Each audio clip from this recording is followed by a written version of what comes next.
Mzee ni mtu ambaye umri umeenda. Mzee ni watu wenye busara.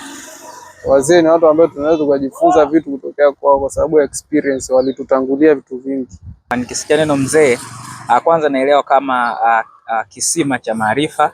Mzee naelewa kama chanzo cha masahihisho, kwa maana tukiwapata wazee tunaweza tukapata masahihisho ya makosa mbalimbali ambayo kama vijana tunaweza tukayafanya na mwisho wa siku tukaweza kuepusha makosa kupitia wao. Hospitali, benki na sehemu zingine ambazo huduma za kijamii zinatolewa, utasikia kauli mbiu kwamba mzee apewe kipaumbele.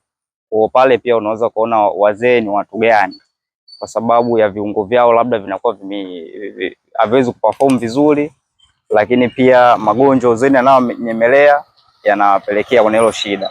Mzee ni mtu ambaye amekomaa kiumri, mara nyingi anaheshimiwa kutokana na uzoefu wake wa maisha.